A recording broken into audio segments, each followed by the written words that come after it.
Après le cessez-le-feu entre l'Israël et le Hezbollah, nous voilà plongés dans une situation catastrophique en Syrie.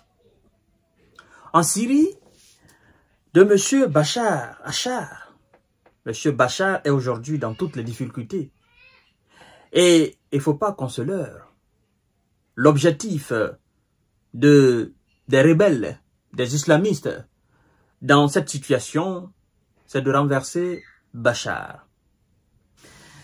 Vous savez, ce mouvement qui a commencé le 15 mars 2015 avec le mouvement du printemps arabe, Tunisie, Égypte ou je ne sais où encore, ça a commencé banalement. Des gens qui manifestaient pour l'amélioration des conditions de vie, d'accord, des gens qui manifestaient pour une certaine liberté politique, c'est-à-dire du libéralisme. En un mot, on a bourré la tête d'un certain nombre d'individus en Syrie de la notion démocratique. La même chose qu'on avait en Libye, vous vous souvenez? On a dit non, Kadhafi n'est pas bon, c'est un dictateur, il faut le chasser. Et l'Occident est entré par 1000 portes pour essayer de remonter des gens, laver les cerveaux. Effectivement, il y avait des vassaux qui étaient à leur service. Bon, des Libyens, diaspora, qui voilà, ont reçu une certaine somme de dollars et d'euros. Ben, écoutez, on leur a dit, bon, écoutez, nous allons renverser Kadhafi et puis nous allons voir ce qu'il faut faire après. Parce que après, nous avons eu des interviews. L'après Kadhafi n'a jamais été préparé. L'objectif de l'OTAN était, surtout de la France, de M. Sarkozy, était de renverser Kadhafi. Ce qui va se passer après lui, on s'en fout. Ce sont eux-mêmes qui ont dit. Tout ce qui est en train de se passer aujourd'hui dans l'Afrique subsaharienne, ben, dans le Sahara, machin, n'est-ce pas, le nord du Mali, le Burkina, le Niger, ben, écoutez, ce sont les conséquences de la déstabilisation de la Libye. C'est pourquoi quand j'écoute souvent des médias ou des responsables français en disant s'il n'y avait pas de force Barkhane au Mali, machin, machin, machin, ces pays-là n'existeraient pas. Je dis mais non, vous êtes en train de jouer à la malhonnêteté. Qui est-ce qui a déstabilisé la Libye pour qu'on soit aujourd'hui dans une situation d'insécurité au Mali, au Burkina, au Niger? Mais c'est vous. Vous êtes armés, vous avez armé des gens, des rebelles, des individus malsains, mal intentionnés pour déstabiliser la Libye. Ces gens ont fini le sale boulot là-bas. Vous n'avez pas préparé l'après-Kadhafi. Ce sont ces mêmes gens qui s'attaquent à nos États. Vous dites non, sans les forces Barkhane, le Mali, le Niger, le Burkina n'existerait pas. Qui a déstabilisé la Libye? C'est vous. Bon, je ne suis pas en Libye. Voilà, mais je fais le relativisme entre ce qui est en train de se passer aujourd'hui en Syrie et ce qui s'est passé en Libye. C'est la même chose. Aujourd'hui, nous sommes confrontés à plusieurs factions.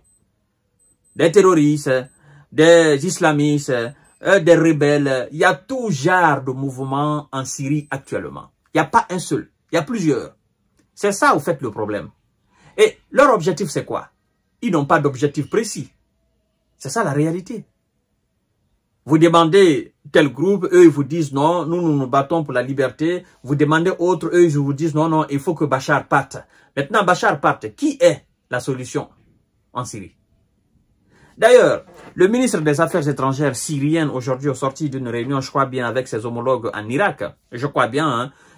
Il y avait le ministre des Affaires étrangères aussi iranienne. D'accord? Le ministre des Affaires étrangères syrien a déclaré clairement qu'il y avait de l'ingérence internationale. Il y avait des États à l'international, notamment il fait référence aux pays occidentaux, eh bien, les États-Unis et leurs vassaux, n'est-ce pas, qui étaient derrière ce qui est en train de se passer en Syrie. Mais nous avons la preuve. Nous avons la preuve parce qu'il y a eu plusieurs interviews à ce sujet. Des Occidentaux qui reconnaissent clairement que ce sont eux qui ont monté des coups en Syrie pour chasser M. Bachar.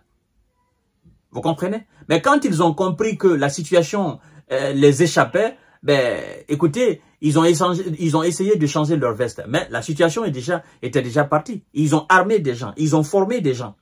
Vous comprenez? Ils les ont armés pour s'attaquer à M. Bachar. Donc, n'eût été la collaboration de la Russie avec la Syrie, c'est-à-dire le lien entre Vladimir Poutine et Bachar, croyez-moi, Bachar ne serait pas là aujourd'hui. C'est la même chose qu'ils ont fait à Kadhafi. Mais puisqu'ils ont vu que la Russie s'est érigé effectivement devant et derrière M. Bachar comme le véritable défenseur. On a d'ailleurs assisté à l'envoi des troupes russes sur le territoire. Bon, d'autres diront des mercenaires parlant des groupes Wagner. Mais moi je dis toujours le groupe Wagner est une branche de l'armée russe. Qu'il soit maintenant aux États-Unis, qu'il soit en Amérique latine ou en Afrique ou ailleurs dans le monde entier, c'est une branche de l'armée armée. À l'image de ce que les Français appellent la légion étrangère, ou à l'image des soldats américains qui sont en Afrique, en Asie, un peu partout. Vous voyez? Donc, pour moi, Wagner, c'est une filiale, c'est une branche de l'armée russe. D'accord, qui défend les intérêts de la Russie à l'extérieur de la Russie. C'est aussi simple que ça, c'est point barre.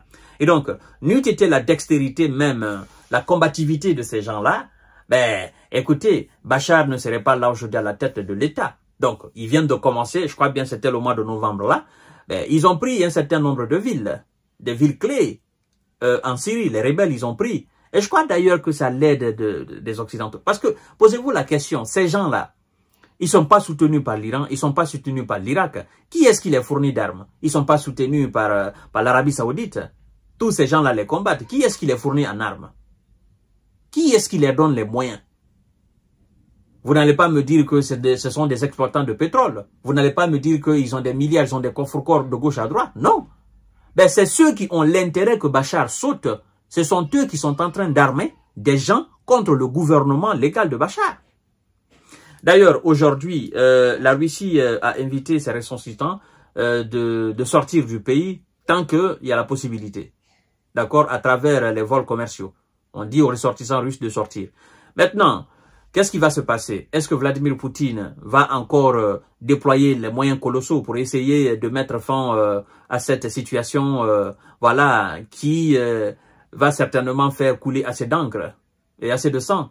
Parce que, bon, les forces syriennes reculent. Ils abandonnent des positions. Et les rebelles sont en train d'avancer vers la capitale, Damas. Je crois bien. Et donc, je ne sais pas pourquoi la Russie a demandé à ses ressortissants de sortir. Ça, c'est premièrement. Deuxièmement, il faut savoir que jusqu'à présent, il y a les forces russes en Syrie. Même si c'est pas le même nombre qu'en 2015 au début, voilà, jusqu'à récemment, même si c'est pas le même nombre, mais il y a encore une présence russe en Syrie. Maintenant, parce que la Russie a accusé l'Ukraine d'être derrière du côté des islamistes, du côté des terroristes, du côté des rebelles. La Russie a accusé l'Ukraine. L'Ukraine aussi a accusé la Russie. Ben, on sait, on a la preuve. Si la Russie accuse l'Ukraine d'être derrière, nous avons la preuve. Parce que nous avons vu des responsables de l'armée ukrainienne, des forces spéciales qui sont du côté des terreaux au Mali. On a vu, et eux-mêmes ils ont assumé. L'ambassade de l'Ukraine a assumé au Sénégal. Ils ont assumé. Donc si la Russie dit aujourd'hui que l'Ukraine est derrière ses islamistes et ses rebelles, ben, nous allons dire que c'est vrai. En fait, si ils arment ces gens en Syrie pour que Vladimir Poutine puisse envoyer une partie de ses troupes là-bas et alléger la charge face aux troupes ukrainiennes dans l'est de l'Ukraine, moi je dis encore que c'est un mauvais calcul militaire. Parce que ce que moi j'ai déjà vu là, M. Vladimir Poutine et son état-major ont déjà vu ça. C'est ça. Et croyez-moi, la Russie peut envoyer une partie de ses troupes en Syrie et continuer toujours à faire des victoires sur le territoire ukrainien. Ça c'est clair. Parce que jusqu'à présent, il y a des soldats russes qui n'ont pas encore combattu sur le territoire ukrainien. Il y a une bonne partie de l'armée russe qui n'a pas encore combattu sur le territoire ukrainien. Et donc, envoyer quelques milliers d'hommes, d'accord, quelques dizaines de milliers d'hommes en Syrie, les armées, pour aller aider M. Bachar et son armée, ça ne va pas affaiblir l'armée russe sur le territoire ukrainien. Ça, il faut que les stratèges qui sont en train actuellement d'envenimer la situation en Syrie, il faut qu'ils comprennent cela. Mesdames et messieurs et mesdemoiselles, moi je dis tout simplement aux Syriens, ben, si vous obéissez aux injonctions des Occidentaux pour déstabiliser votre propre pays, et rien qu'à voir ce qui se passe aujourd'hui en Libye, vous allez mordre les doigts comme les Libyens qui se sont rebellés contre M. Muammar Kadhafi. Je vous reviens tout à l'heure pour notre série d'informations décortiquage. Partagez la vidéo dans tous les groupes possibles. Merci beaucoup.